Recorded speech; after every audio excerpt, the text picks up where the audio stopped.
Akıl hastanesine kapatılarak karantinaya alınmış 200 insan. Ait oldukları dünyadan ve sevdiklerinden zorla kopartılarak alınmış ve tekrar dönüp dönemeyeceklerine dair bir fikirleri yok. İşin gerçeği kitap başladıktan sonra olaylar o kadar hızlı ilerler ki bunu düşünmek için fırsatları dahi olmayacaktır. Bütün bunların nedeni ise dünyada bilinmeyen bir nedenle başlayan körlük salgını. 1998 yılında yazarına Nobel Edebiyat Ödülünü getiren kitaba ait sadece bu kısım bile tüylerimizi diken diken etmeye yetmekte.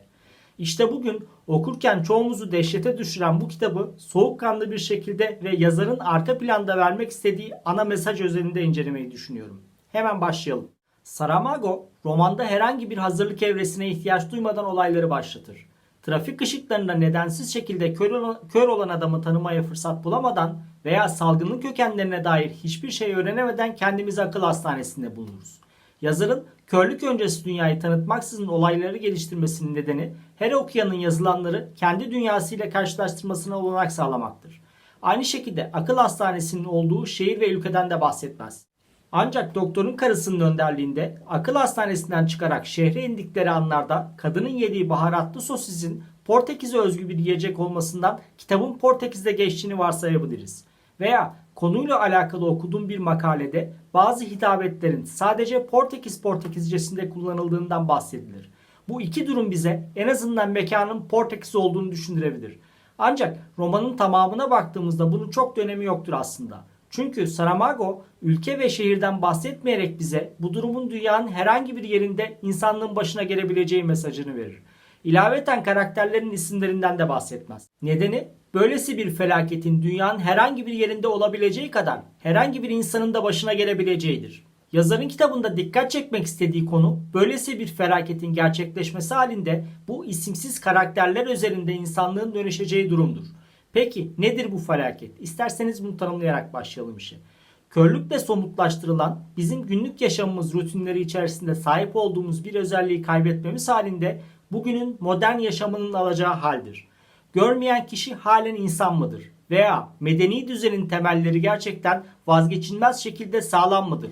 Yoksa kaosun sınırında mı yaşamaktayız? Yazar bunu kitabın hemen başında test eder ve körlük geldikten sonra neler olabileceğine dair bazı ipuçları verir. Kitabın tamamından anladığımız kadarıyla olay büyük bir şehirde geçmekte.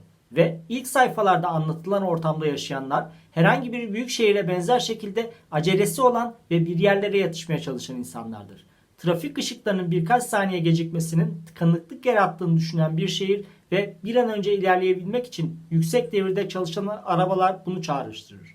Ancak körlük geldikten sonra kimsenin acele etmesi veya bir yerlere yetişmesine gerek kalmayacaktır. Böylesine acelesi olan ve saniyelerle yarışan kalabalık şehirler kurallarla yaşarlar. Öndeki arabanın yeşil ışıkta hareketlenmemesini biz ilk anda körlük kaynaklı değil ancak bir kural ihlali olarak algılarız. Burada Saramago kural ve kaidelerle şekillenen modern hayatın içerisinde çok basit bir kural ihlalinin bile ne çeşit bir kargaşaya neden olduğunu gösterir bize. Bu kitabın devamında anlatılacak çözülmeye dair ilk ipucudur ve toplum adım adım medeniyetten barbarlığın tarafına geçecektir. Ancak olayların şiddeti henüz bizim duyum eşiğimize ulaşmamıştır.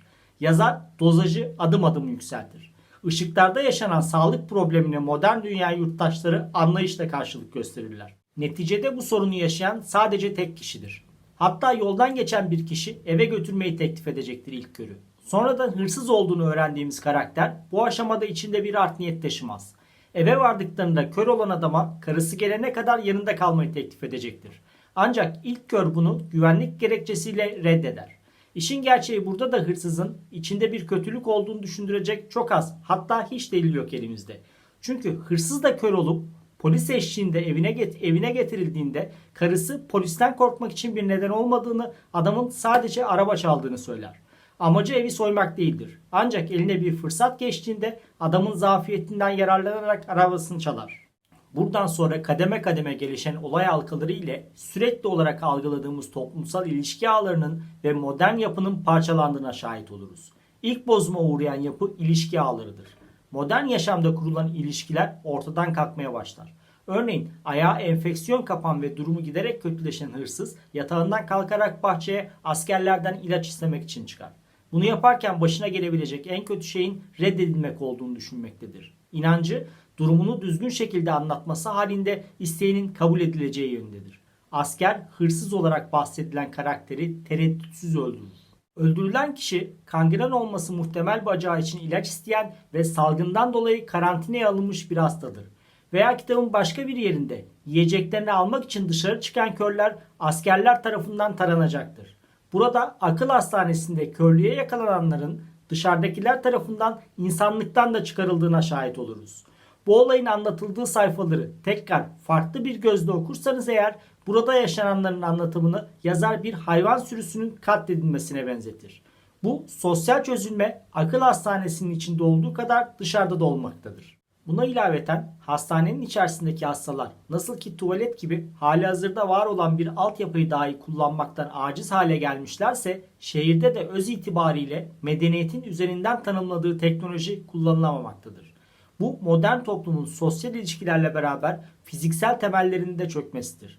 Gözü siyah bantlı adamdan öğrendiğimiz kadarıyla ilk önce direksiyon başında kör olup kaza yapan şoförlerden dolayı otobüs seferleri yasaklanır. Arkasından ise bir uçak düşmüş ve büyük bir faciaya neden olmuştur. Bunun sonucu yönetim tarafından toplu taşıma tamamen yasaklanır. Sırasıyla medya işlemez hale gelir ve bütün üyelerinin kör olmasından dolayı hükümet dağılır. Ulaşım altyapısı, medya ve hükümet. Modern toplumun ve kurduğumuz modern tarz sosyal ilişkilerin temel 3 sac ayağının çökmesiyle beraber dünya bir anda ilkel zamanlarına geri döner.